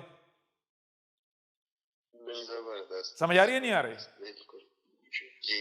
यानी कि वो उस इमारत का जो रिमोट है वो कौन है? वो रिमोट आप खुद हो समझ आ नहीं आ रही? यहां तक कि अगर आपसे कोई दुश्मनी करता है ना, आपसे दुश्मनी कर रहा है, वो दुश्मनी करते हुए भी अगर उसको पता चलता है वो खौफ खाएगा। क्यों? क्योंकि उसको पता है अगर मैंने कोई ऐसी बात की कि उस बात के नतीजे में ऐसी हरकत हो गई इससे जिसका रद्द-ए-अमल मेरे ऊपर आना है, वो करेगा? जी उस्ताद जी, नहीं, बिल्कुल नहीं करेगा। आ रही समझ या नहीं आ रही? और ऐसी प्लानिंग, ऐसी सिस्टम है, ऐसा सिस्टम है, ऐसा निजाम है कि तुम मुझे गाली दो, उस गाली के नतीजे में मेरे अंदर जो कैफियत डेवलप होगी, वो कैफियत कायनात के अंदर ये काम होना शुरू हो जाएंगे, ये अमल होना शुरू हो जाएगा, बटरफ्लाई इफेक्ट ये स्टार्ट, और उसका जो नतीजा निकलेगा। यूं समझो तो तुम जो मुझे गाली दोगे, तुम जो मेरे साथ दुश्मनी करोगे ना, अगर तुम मेरे साथ इस लेवल की दुश्मनी करते हो कि तुम्हें फौरी मिटाना है, तो तुम्हें पता ही नहीं चलेगा कि फौरी उसका रद्द-ए-अमल, बटरफ्लाई इफेक्ट स्टार्ट हो जाएगा और देखते ही देखते तुम मारे जाओगे और बाजार क्या होगा, भाई फलाने मार दिया, हार्ट अटैक हो गया, ये हो गया, वो हो गया। और अगर तुम्हारी दुश्मनी की नोयत ऐसी है कि तुम्हें 1 महीना टाइम दिया जाएगा, तो जैसे तुमने दुश्मनी की, बटरफ्लाई इफेक्ट स्टार्ट हो गया है। समझ आ रही है नहीं आ रही? और अगर तुमने दुश्मनी की है, वो दुश्मनी इस नोयत की है कि तुम्हें 1 साल का लिमिट दी जाएगी, टाइम दिया जाएगा, और बीच में एक्सटेंड भी किया जा सकता है, मौके तुम्हें मौके दिए जाएं अगर तुम मौके से फायदा उठा लेते हो। और अगर नहीं फायदा उठाते तो वो जो टाइम है वो आने तक क्या होगा, बटरफ्लाई इफेक्ट तो स्टार्ट हो गया, बचोगे। जी बात आ रही, समझ या नहीं आ रही? जबरदस्त। अब आपको समझ आएगी कि दावे तो बहुत करते हैं, ए लोगों मैं रसूल हूं, ए लोगों मैं मसीह हूं, ए लोगों मैं तुम्हारे रब का भेजा हूं, ए लोगों मैं सच्चा हूं। लेकिन जो सच्चा होता है ना, वो क्या कहता है? वो ये नहीं कहता, भीख नहीं मांगता कि इलाही निशान, ए लोगों देखो ये अल्लाह के निशान हैं, अल्लाह तुम्हें निशान दिखा रहा है, मुझे दिखा रहा है, मुझे मान लो, मुझे मान लो। नहीं, और वो कहता है तुम मेरा इनकार करके दिखाओ। जब वो हक खोल खोल कर वाजे कर रहा होता है ना, तो तब भी वो ये कहता है, वो कहता है कि ए गधे के बच्चों, तुम मुझे कजाब कहते हो ना, झूठा कहते हो ना, अपने अमल, अपने इस फेल को, अपने कौल को सच्चा भी तो साबित करो ना, और मुझे कजाब साबित भी तो करो ना, और मेरी किसी बात को गलत साबित भी तो करो ना। वो तो ये कर, वो ये थोड़ी कहता मान लो मुझे, ये तो नहीं कहता। बेशक वो पहले भी ये कहता है कि तुम मुझे कजाब साबित करो, नहीं कर सकते, जितना चीजें जोर लगा लो नहीं कर सकते। ये नहीं कहता मानो, वो कहता है अगर कजाब साबित नहीं कर सकते, तुम्हारे ऊपर वादे हो गए ये हक है, तो फिर हक को मानना चाहिए, इनकार करना चाहिए, दुश्मनी करनी चाहिए? मानना चाहिए। मानना चाहिए। तो क्या मानने का इसलिए कहता है कि मुझे फायदा है या मेरा फायदा होगा, मैं अपने लिए कह रहा हूं? नहीं, और मानोगे तो तुम्हारा अपना फायदा है। क्यों? मानना तो पड़ेगा, नहीं मानोगे तो हक के मुकाबले पर मिट जाओगे, जलीलो रसवा हो जाओगे। बेशक बिल्कुल आ रही समझ या नहीं आ रही? जी, जी बिल्कुल। कुरान भरा पड़ा है। तो जो सच्चा आता है वो क्या कहता है? वो आकर ये नहीं कहता कि ये इलाही निशान है, देखो ये निशान है, वो निशान है, ये मेरी पेशगी पूरी होगी, फलां होगा, डा होगा। नहीं, और वो कहता है तुम मुझे क्या कजाब कहते हो? जाओ, मैं अपने आप को कजाब मान लूंगा अगर तुम अपनी इस बात को भी हक साबित कर दो। अगर तुम अपनी इस बात को भी हक साबित कर दो, तुम मुझे कजाब कह रहे हो, तुम मुझे कह रहे हो कि तू कजाब है, जाओ सिर्फ इस बात को सच्चा साबित कर दो, तो मैं अपने आप को कजाब मान लूंगा। जो सजा कहोगे मैं भुगतूंगा, जो इनाम कहोगे मैं तुम देने को तैयार हो जाऊंगा। क्या करो? तुम सिर्फ अपने आप को ही सच्चा साबित कर दो। जी, जबरदस्त समझ आ रही है नहीं आ रही? जबरदस्त। तुम क्या करो? सिर्फ इतना कर दो कि तुम जो बात खुद कर रहे हो ना, खुद बात कर रहे हो। देखें, मुझे ये बताएं, उसे ही सच्चा अगर आपके पास इख्तियार हो, बहुत सारे काम हैं, आपको पूछा जाए कि इनमें से कौन सा आप काम कर सकते हो, तो आप किस काम की हामी भरेंगे? इसके बारे में जो कर सकते हैं। जो कर सकते हैं, जिसके बारे में आपको यकीन हो गया आप कर सकते हैं। ऐसा ही है ना? जी जी उस्ताद जी। अब अगर आपको कहा जाए कि भाई आप कौन सा काम कर सकते हो, और आप वो काम कौन सा लेते हो? चींटी जितना काम लेते हो, छोटा सा, अपनी मर्जी से उसका इंतखाब करते हो, और फिर उसे नहीं कर पाते, इससे बड़ी जिल्लत कोई हो सकती है? जी, तो जो सच्चा होता है वो आकर क्या कहता है? वो ये नहीं कहता मुझे मान लो, मुझे मान लो, मुझे मान लो, मुझे मान लो, मुझे मान, नहीं। वो कहता है, वो किसी गधे के बच्चों, गटर के कीड़ो, तुम सिर्फ इतना करो, तुम अपने आप को ही सच्चा साबित कर दो। छोड़ो अपने आप को, सिर्फ यही बात जो मेरे बारे में कहते हो, सिर्फ यही सच्चा साबित कर दो। मुझे कजाब कह रहे हो, मुझे कजाब साबित कर दो। जबकि नहीं कर सकते। क्यों? वो हक ही कहां जिस पर उंगली करके उंगली कायम रह सके, कायम रखी जा सके, वो हक ही कहां? बेशक जी, वो हक साबित होता है जी। बिल्कुल नहीं। तो वो ये कहता है, फिर वो आगे ये कहता है, जान लो तुम अपनी इस बात पर कायम नहीं रह सकोगे। यानी जाहिर सी बात है, जिसको आप हक साबित ही नहीं कर रहे अपनी बात को, अब हक आ जाता है तो हक के मुकाबले पर बातिल ठहर सकता है। यानी खुद ही बता दो, खुद ही बता दो कि अगर हक आ जाए तो बातिल ठहर सकता है, रोशनी आ जाए तो अंधेरा रह सकता है, ठहर सकता है जी। सवाल ही नहीं पैदा। तो अब जरा ये बताओ कि तुम मुझे कजाब कह रहे हो, अगर तुम अपनी इस बात को सच्चा साबित नहीं करते, और ये बताओ अगर हक तुम्हारी नजर में ये हक नहीं है, ये मान लो अगर हक आ जाता है तो फिर जो झूठे हैं उनका क्या होगा, झूठ का क्या होगा, बातिल का क्या होगा, कायम रह सकेगा? मिट जाएगा। सवाल ही नहीं पैदा होता। मिट जाएगा ना। तो यही कहता है कि अब तक तो तुम अपने आप को सच्चा साबित कर नहीं पाए, मुझे कजाब साबित कर नहीं पाए, मेरा हक होना जी, इसके ऊपर जो भी तुमने उंगली उठाई, एतराज उठाया, कोई आंच आई मेरे हक होने पर? कोई फर्क पड़ा? कोई फर्क पैदा कर सके, कोई असर मुरतब कर सके? नहीं ना। तो फिर जान लो मैं हक ही नहीं हूंगा अगर तुम अपने मौकफ, अपनी बात पर डटे रह गए। अब तुमने डट के दिखाना है, अब तुम लोगों ने डट के दिखाना है। किस बात पर? मुझे कजाब कह रहे हो ना, अब तुम लोगों ने डट कर दिखाना है। कब? हर शख्स उसका जोड़ा है, पहले जबान से फिर हाथ हरकत में आते हैं। जब तक मैं जबान से कह रहा हूं तब तक तुम कुफर कर सकते हो, दुश्मनी कर सकते हो, और जबान से कह रहा हूं क्यों? यह भी हमारा कानून है, क्योंकि हम जबान से जब हक वाजे करेंगे, जो दुश्मनी करेगा तो खुल के करेगा ना। कमजोर सूरत में हक वाजे करेंगे तो दुश्मनी करेगा तो बगैर किसी दबाव, किसी खौफ, डर के करेगा ना, खुल के करेगा ना। तो जब वो दुश्मनी करेगा, उसकी दुश्मनी करना क्या है? अपने खिलाफ फतवा देना है। कौन सा? Butterfly effect. स्टार्ट। आ रही समझ या नहीं आ रही जी बिल्कुल। भाई? बटरफ्लाई इफेक्ट स्टार्ट जी। जी उस्ताद जी, बिल्कुल वाजे हो रहा नहीं हो रहा? बेहतरीन। जबरदस्त। इस बटरफ्लाई इफेक्ट की छोटी सी मिसाल आपको दे देते हैं। जी उस्ताद जी। रब खुद अपने आप को कहता है कि चल माजी में लेकर चल खुद को। कहां लेकर चल? माजी में। माजी में लेकर चल, जब और था तू और मैं था, तू और मैं था। अब उस माजी वाले वजूद को इस वक्त सामने रख, यानी गोया के तू मैं नहीं, तू एक इंसान है, तू एक इंसान है। और इस वक्त क्या मनाजर देख रहा है? वो जो मौलवी लंगड़ा था वो मरा। वो कैसे मरा? वो कत्ल हुआ, वो आपको पता है जी। जी उसको स्लो पॉइजन से मारा गया, ठीक है। जी जी। अब वो मरा है और उसका जनाजा होता है बहुत बड़ा। तो रब कहता है बतौर इंसान जरा देख ये क्या है।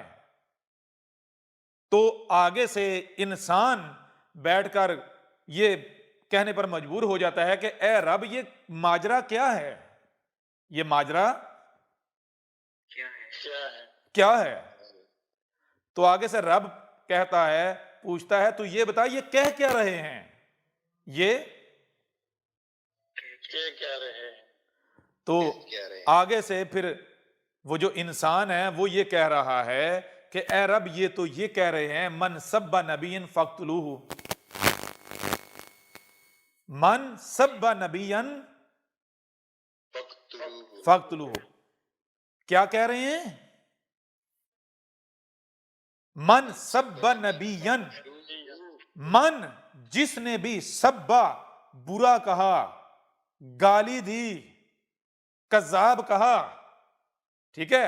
सिर्फ महज जबान की बात हो रही, अमल दूर की बात है, अमल दूर की बात दूर की बात है, यहां तक कि अगर जबान से भी ये कहा ना, यानी गाली दी, बुरा कहा, कोई तोहमत लगाई, कोई मलामत की, तो उसकी सजा। और किस पर?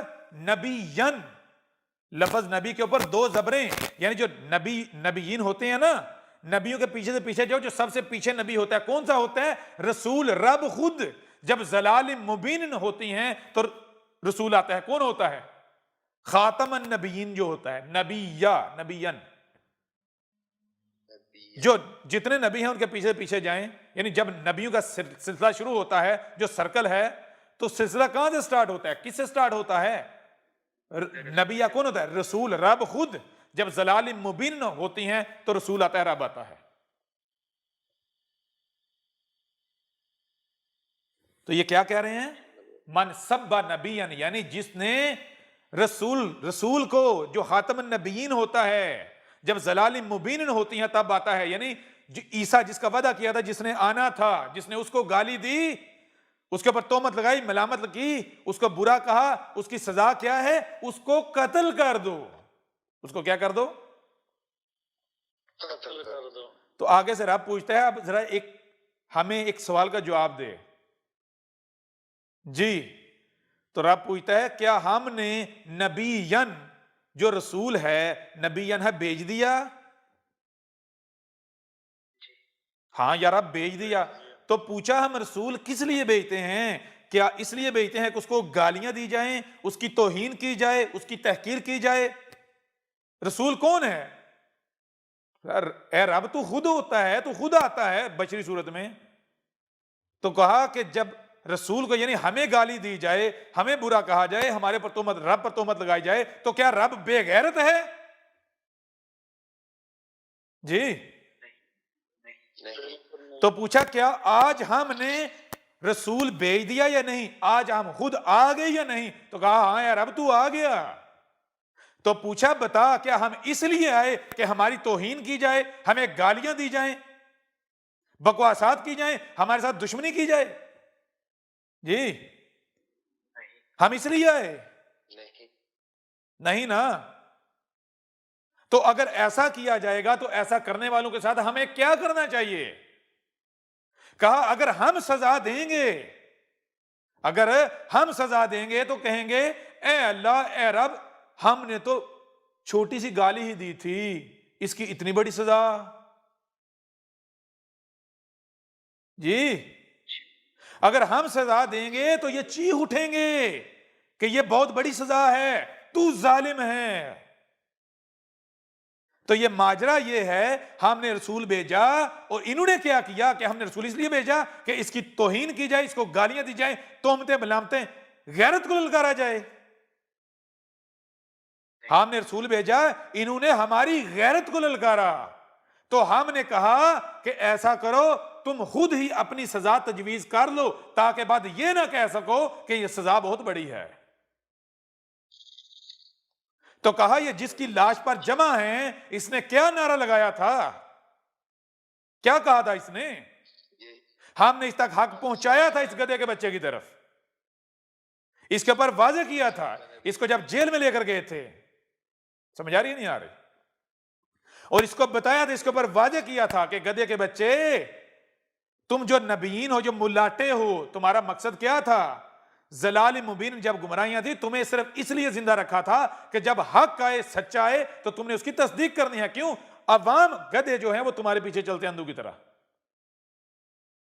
तुम्हें इसलिए जिंदा रखा हुआ था। अब अगर तुम इस जिम्मेदारी को पूरा नहीं करोगे तो तुम्हारी जरूरत है दुनिया में, और उल्टा तुम दुश्मनी करोगे, गैरत को ललकारोगे, गाली दोगे, बकवासात करोगे, तोहमतें मलामतें लगाओगे, चलाकियां करोगे, तो बताओ फिर तुम्हें सजा क्या देनी चाहिए? हम इस लंगड़े से भी पूछा था, बता, मन सब्बा नबीयन, क्या सजा उसकी? तो इसने खुद कहा फक्तलू हो, और इसने सिर्फ यही नहीं कहा फक्तलू हो, इसने कहा हु के ऊपर हु की जरब लगाओ। किसी आम गुस्ताख को नहीं मारना, किसी आम गुस्ताख रसूल को नहीं मारना, उस गुस्ताख को मारना है जिस गुस्ताख को मारने से उस गुस्ताख के पीछे जो चलने वाले हैं, उसके जो फॉलोअर हैं, या बाकी जितने गुस्ताख हैं, उनकी रात की नींद हराम हो जाए, वो रात को सो ना पाए। जबरदस्त, समझ आ नहीं आ रही? जबरदस्त। बेहतरीन, जबरदस्त। हमने इसे कहा था अपनी सजा खुद तजवीज कर ले। तो गुस्ताहे रसूल कौन है, रसूल कौन है, ये तय करेंगे, ये रब तय करेगा। रसूल इंसान लाते हैं, इंसान भेजते हैं, रब भेजता है जी, रब भेजता है। रब भेजता है ना। अब इंसान अगर किसी को रसूल कहें तो क्या रब इंसानों की मान लेगा? बिल्कुल नहीं।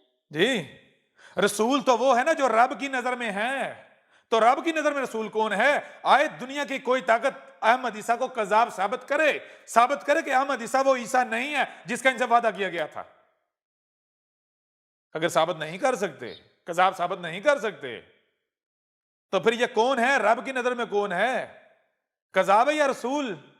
जब रसूल है तो रसूल की तौहीन करने वाले की सजा क्या होनी चाहिए जी? और उस लंगड़े ने क्या कहा? उस लंगड़े ने कहा हु के ऊपर हु की जरब, यानी किसी आम गुस्ताख को नहीं मारना, जो सबसे बड़ा गुस्ताख है आज का उसको मारना है। और उसकी नजर में सबसे बड़ा गुस्ताख कौन सा है? कौन है? वो खुद कहता है कि जो खत्म नबूवत पर डाका मारे, जो आकर रसूल होने का दावा करे, उससे बड़ा कोई कज़ाब, कोई फितना है ही नहीं, कोई बड़ा गुस्ताख है ही नहीं जी। समझ आ रही है नहीं आ रही? तो वो कौन है बताएं जरा। अब पूछा ए रब, जाहिर में तो उसका इशारा फ्रांस के सदर की तरफ था, तो रब ने कहा कि अब हमने हालात ऐसे नहीं बना, उसके सामने कोई ऐसा लाना नहीं था जिसको देखकर वो जाहिर को देखते हुए अपने ऊपर फतवा जारी करे। ऐसे हालात नहीं बनाने थे जी। वो फिर ये कहता हु के ऊपर हु की जरब लगाओ, नहीं कहता। तो ये हालात भी तो बनाने थे ना। तो जब पूछा ये माजरा क्या है, तो कहा ये माजरा ये है हमने रसूल भेजा, इसलिए नहीं भेजा, हम रसूल इसलिए नहीं भेजते कि उसका कुफ्र व कज़ब किया जाए, उसकी तौहीन की जाए, गुस्ताखियां की जाए, उसके साथ दुश्मनी की जाए। ठीक है ना? हम जब रसूल भेजते हैं तो उसका कुफ्र व कज़ब करने वाले को निशाने इबरत बनाते हैं। ठीक है? बेशक। तो हमने इनको कहा है कि रसूल की जो गुस्ताही करने वाले हैं, जो रसूल के कुफ्र कज़ब करने वाले, उनकी सजा क्या होनी चाहिए खुद तजवीज कर लो। ठीक है? ताकि बाद में ये ना कहना कि हाय ये हमारे साथ क्या हो गया। हो रहा, वाज़ेह नहीं हो रहा? तो ये जो कह रहे हैं ना मन सब्बा नबिय्यन फक्तलूहु, तो कहा अब ये तो होगा, ये तो होगा। समझ आ रही है नहीं आ रही? जबरदस्त जी उस्ताद जी। तो ये क्या है? इन्होंने बटन दबा दिया, बटरफ्लाई इफेक्ट स्टार्ट हो गया। हुआ या नहीं हुआ? शुरुआत हुआ जी उस्ताद। 295 कानून बना, किसके लिए बना था? कुरान में आयत से 14 से ये कबल बता दिया गया था ये तो ईसा के लिए बनेगा जी। जैसे ईसा इब्ने मरियम को उस वक्त उन्होंने अपनी तरफ से कत्ल कर दिया था, क्या किया था? सलीब पर चढ़ा दिया था। बिल्कुल ऐन इसी तरह इन्होंने कानून बनाया। कब कानून बनाया? उस वक्त बनाया जब रसूल बन रहा था। जिस साल रसूल, जो पैदाइश का साल है, बनने का, ये बशरी वजूद बनने का साल है, उस साल 295 बना, और जिसने बनाया वो निशानी इबरत बना दिया गया। बिल्कुल जी उस्ताद जी, बिल्कुल जहाज में उड़ा दिया गया जी। समझ आ रही है नहीं आ रही? जी उस्ताद जी बिल्कुल। तब से अब तक बचा तो नहीं। अब जाहिर देखो कुछ और नजर आएगा।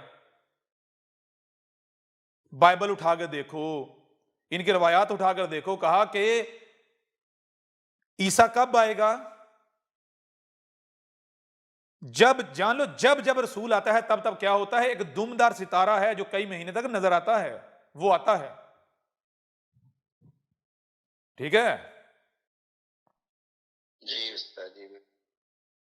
जब वो सितारा आता है तो वो ये खबर देता है कि जमीन पर कुछ बहुत बड़ा होने वाला है।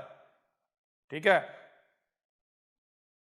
जी उस्ताद जी। रब के काम का आगाज और इख्तिताम होने जा रहा है। एक नया सर्कल शुरू होना जा रहा है। रब के पिछले अमर का एंड और नया अमर स्टार्ट होने जा रहा है। जबरदस्त। ठीक है जी? जी हर रसूल की पैदाइश के वक्त उधर से रसूल मां के पेट में बन रहा है और उधर से वो दुमदार सितारा जो है वो तुलू हुआ है। वाह, ठीक है। जी उस्ताद जी बिल्कुल। आज आप गूगल में जाकर सर्च करें, आपको मिलेगा कि 1986 में 1987 में एक दुमदार सितारा आता है। और वो कौन सा सितारा है? गूगल उठाओ, विकिपीडिया में जाकर तलाश करो, वहां बताया जाएगा कि ये वो दुमदार सितारा है जो उस वक्त अपीयर हुआ था जब ईसा इब्न मरियम की पैदाइश हुई थी। ईसा इब्न मरियम जब मां के पेट में बन रहा था उस वक्त ये नजर आ रहा था। ये वो है जो 1986 में नजर आया। ठीक है, जबरदस्त बिल्कुल। गूगल उठा के देख लो, विकिपीडिया में जाओ। हमने तो नहीं लिखा, वो तुमने खुद अपने हाथों से लिखा ना। और कहा ये इब्राहिम की पैदाइश के वक्त भी नजर आया, ये हर रसूल की पैदाइश के वक्त नजर आया। और फिर एक कॉमेट जो है दुमदार सितारा 2020 में नजर आया है। और कहा ये वो सितारा है जो तब नजर आया जब जब लोगों रब ने उन कौमों को हलाक किया जिन्होंने रसूल का कुफ्र कज़ब किया। जब कौम नूह पर अजाब आया उस वक्त भी अपीयर हुआ। जबरदस्त। समझ आ रही नहीं आ रही? जब ईसा बिन मरियम को सलीब पर चढ़ाया गया उस वक्त, जब आले फिरौन को गर्क किया गया उस वक्त भी, जब कौमे आद और कौमे सबूत उन कौमों को हलाक किया उस वक्त भी नजर आया। और वो जो दुमदार सितारा है वो कब नजर आता है? 2020 में। समझ आ रही है नहीं आ रही?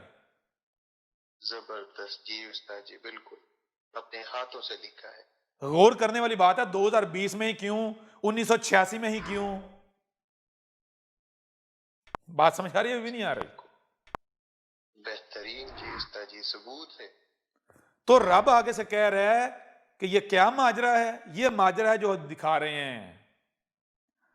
रब कह रहे हैं कि इनसे ये पूछो कि तुम किसी एक जरिए से, किसी एक तरह से साबित कर दो कि ये हमारा भेजा हुआ नहीं है, ये कज़ाब है। किसी एक जरिए से साबित कर दो जी, किसी एक पहलू से साबित कर दो। और जो तुम जिस पहलू से भी देखोगे, गौर करोगे, देखोगे, तुम्हारे सामने यही आएगा कि ये तुम्हारे रब का भेजा हुआ है, ये तुम्हारा रब है। हर तरफ से। और तुम लोग क्या कर रहे हो? अहमदीसा की गुस्ताही नहीं कर रहे आप मुलाटो है मुसलमानों, मुसलमाटो जी। बिल्कुल। तो जो रसूल की गुस्ताही करे, तो हीन करे, रब की गैरत को ललकारे, तो रब क्या बेगैरत है? रब ने छोड़ेगा? तो रब ने कहा खुद अपनी सजा तजवीज कर लो, अपनी सजा खुद तजवीज कर लो। तो वो सब कह रहे हैं, सब कह रहे हैं मन सब्बा नबीयन फक्तलूहु, मन सब्बा नबीयन फक्त। और गधे के बच्चे देख ही नहीं रहे आगे लाश किसकी पड़ी हुई है। उसने भी यही नारा लगाया, उसने भी यही नारा लगाया। जी। बिल्कुल। और उसने सिर्फ ये नहीं नारा लगाया, उसने कहा हु के ऊपर हु की जरब लगाओ। तो रब ने कहा ठीक है, जो सबसे बड़ा गुस्ताह है, गुस्ताहों में जो सबसे बड़ा गुस्ताह है, हम उसे ही मारेंगे। उस गुस्ताख को मारेंगे जिसको मारने से बाकी जितने गुस्ताह हैं उनको रात को नींद ना आए, सो ना सकें। तो बताएं कौन मरा और किसके मरने से कौन है जिनकी नींद हराम होगी, सो ही नहीं पाए। और मरा भी शाम के वक्त, रात को नहीं सो पाए। होता दिन को मरता, दिन को गम थोड़ा कम होता, रात को सुकून से सोते जी।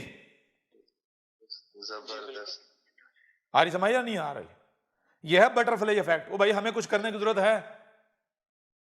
हमने तो वो जो पहले दिन किया था वो कर दिया, वहीं से स्टार्ट हो गया बटरफ्लाई इफेक्ट। और जो भी आता है, दुश्मन आए, मैदान में आए, कहा तो है कहां कहां से पकड़ेंगे तुम सोच भी नहीं सकते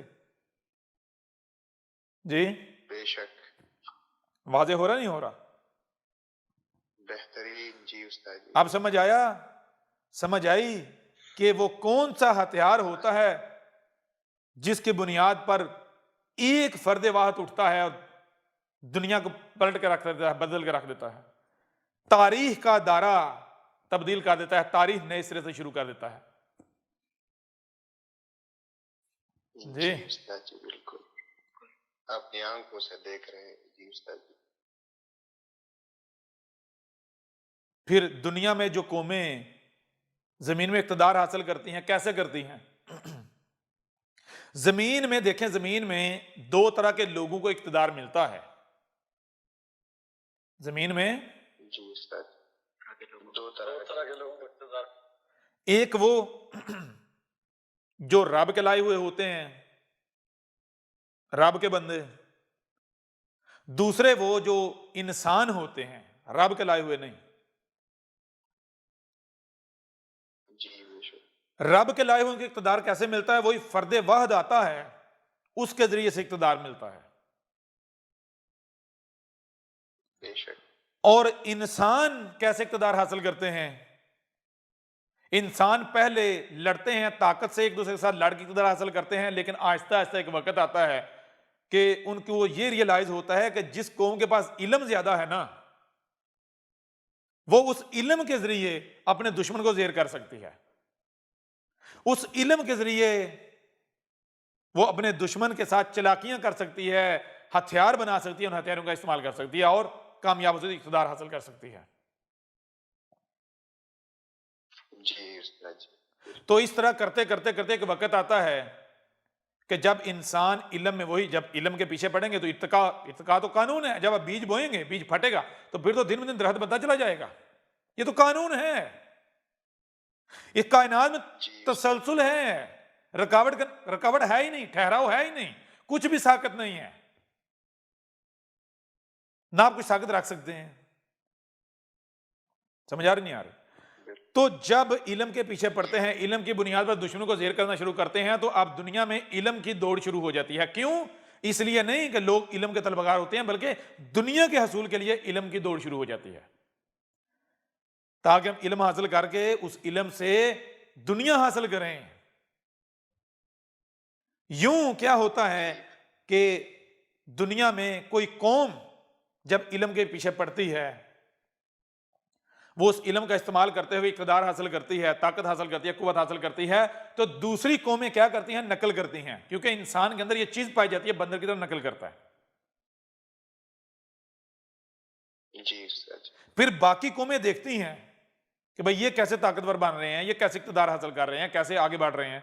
फिर बाकी कौमें भी नकल करना शुरू होते हैं। यूं ये कौमें जो हैं एक दूसरे का मुकाबला करना शुरू हो जाती है, मुकाबले पर।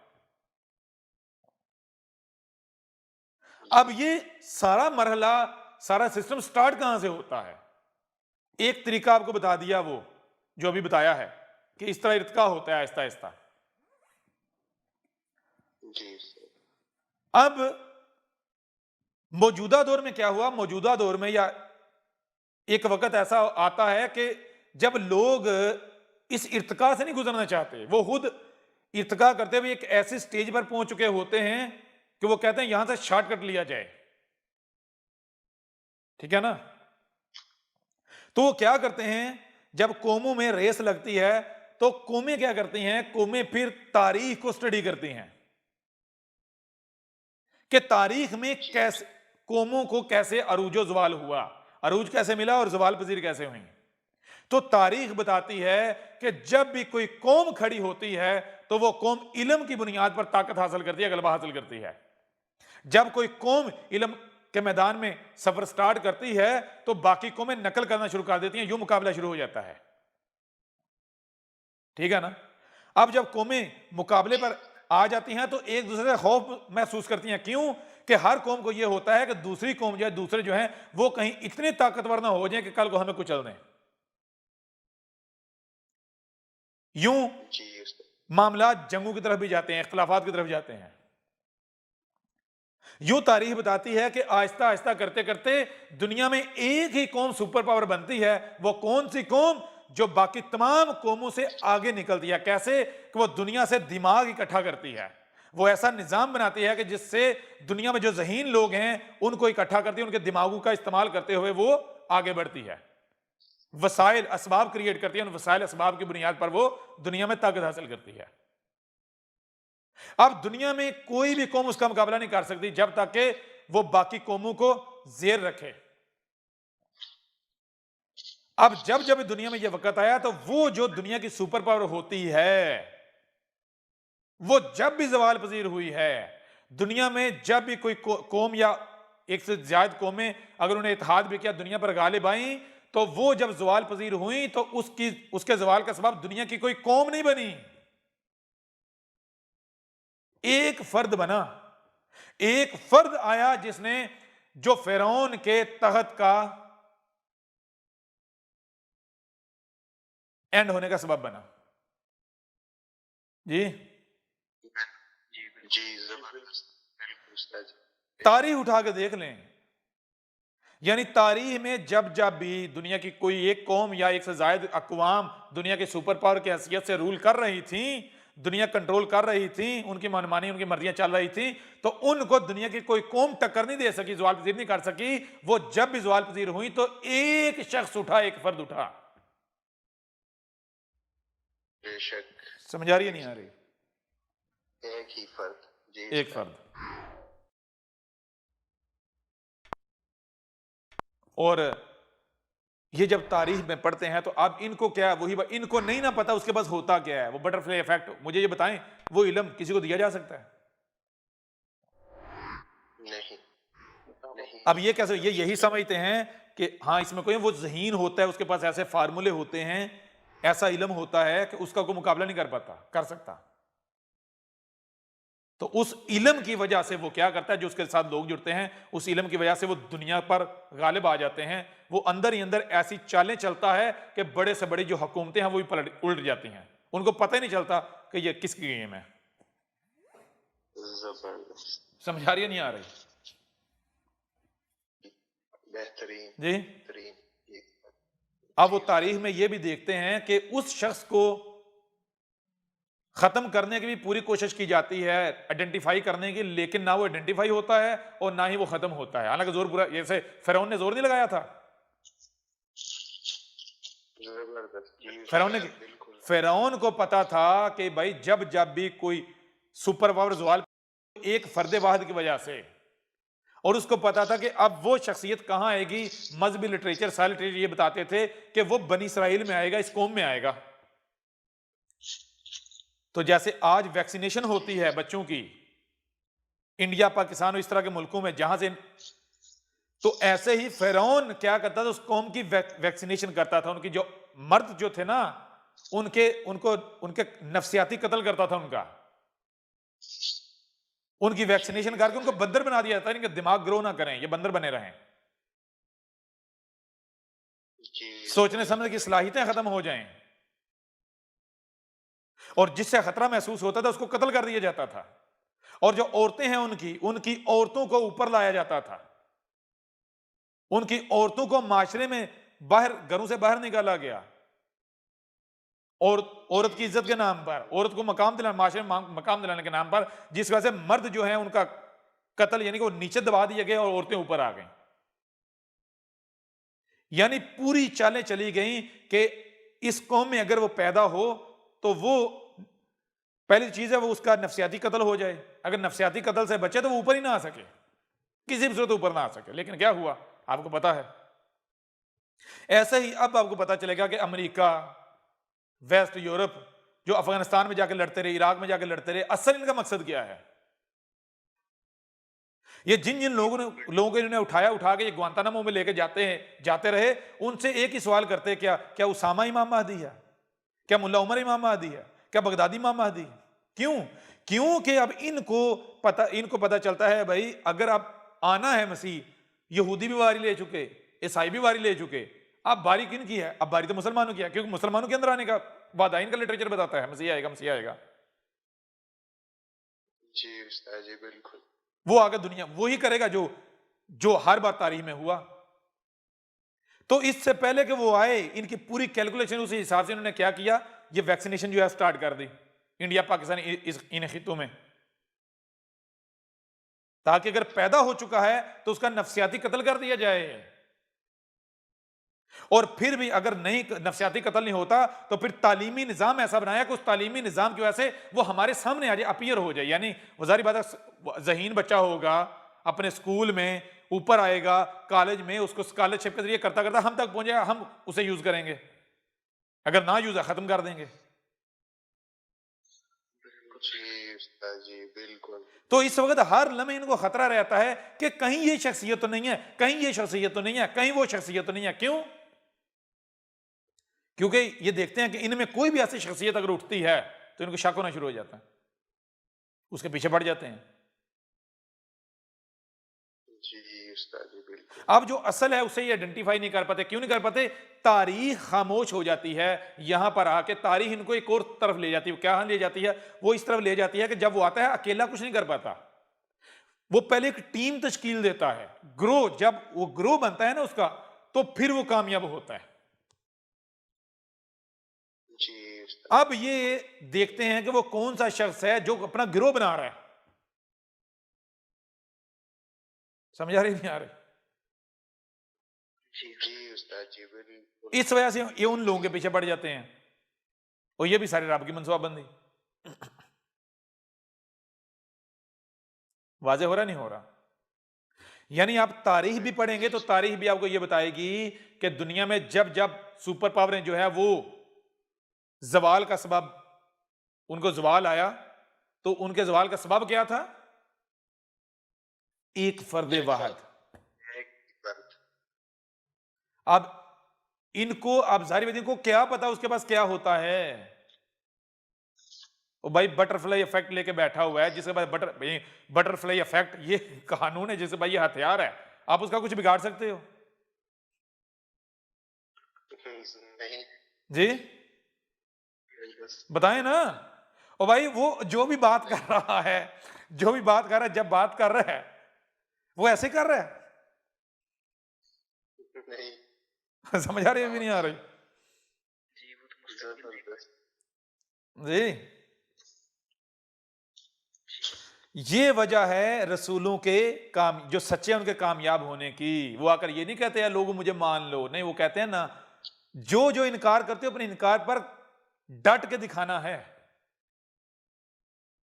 क्यों? क्योंकि मैं तुम्हारा रब तुमसे कलाम कर रहा हूं।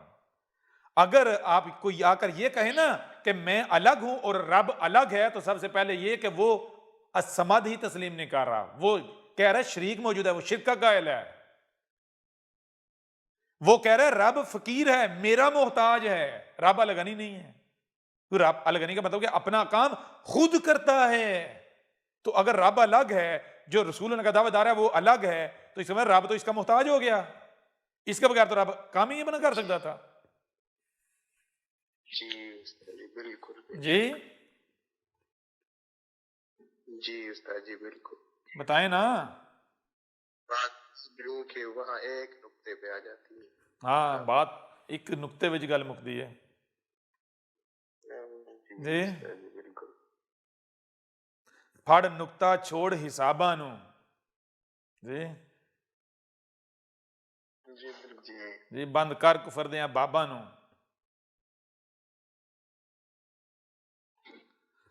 आ रही समझ या नहीं आ रही?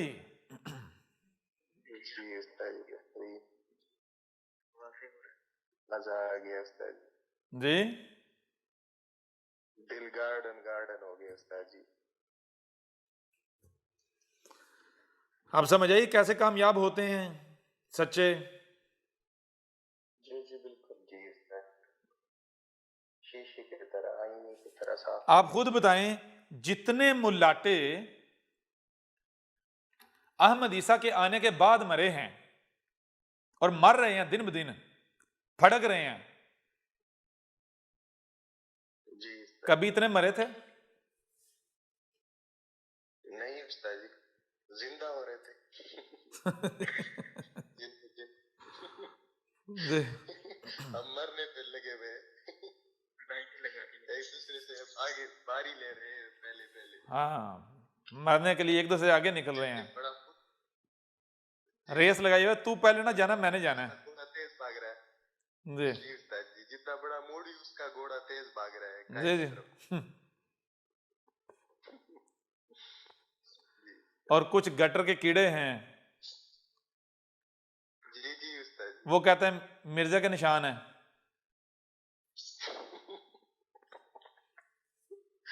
मिर्जा की चुटकुले।